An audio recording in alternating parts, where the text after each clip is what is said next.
ರೀತಿ ಸ್ತ್ರೀ ಶಕ್ತಿ ಸಂಘಗಳಿದ್ವೋ ಅದೇ ರೀತಿ ಕರ್ನಾಟಕ ರಾಜ್ಯಾದ್ಯಂತ ಗೃಹಲಕ್ಷ್ಮಿ ಸಂಘಗಳನ್ನ ಅತ್ಯಂತ ಶೀಘ್ರದಲ್ಲಿ ನಮ್ಮ ಇಲಾಖೆಯಿಂದ ನಾವು ಮಾಡ್ತಾ ಇದ್ದೇವೆ.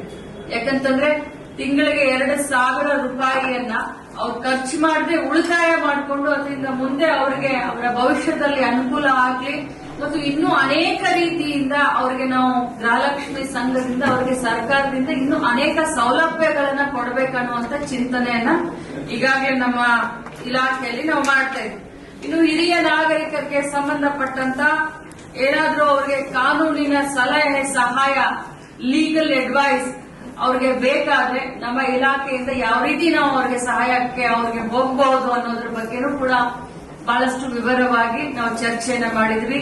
ಚೈಲ್ಡ್ ಟ್ರಾಫಿಕಿಂಗ್ ಇರಬಹುದು, ವುಮೆನ್ ಟ್ರಾಫಿಕಿಂಗ್ ಇರಬಹುದು, ಭಿಕ್ಷಾಟನೆಯಲ್ಲಿ ತೊಡಗಿದಂತ ಮಕ್ಕಳಿರಬಹುದು, ಅನಾಥ ಮಕ್ಕಳಿರಬಹುದು, ದತ್ತು ಪಡ್ಕೊಳ್ಳೋದಿರಬಹುದು, ಈ ಎಲ್ಲಾ ವಿಚಾರವಾಗಿ ಈ ಭಾಗದ ಯಾಕಂದ್ರೆ ಬಾರ್ಡರ್ ಏರಿಯಾ ಆಗುತ್ತೆ, ಈ ಭಾಗದ 7 ಜಿಲ್ಲೆಯಲ್ಲಿ ಏನೇನ್ ನಡೀತಾ ಇದೆ ಅನ್ನೋದನ್ನ ನಾವು ಕುಲಂಕುಷವಾಗಿ ಮಾತನಾಡಿದ್ವಿ. ಜೊತೆಲಿ ಬೀದರ್ ಜಿಲ್ಲೆಯ ಪೊಲೀಸ್ ವರಿಷ್ಠರು ಬಹಳ ಒಂದು ಒಳ್ಳೆಯ ಒಂದು ಶ್ಲಾಘನೀಯ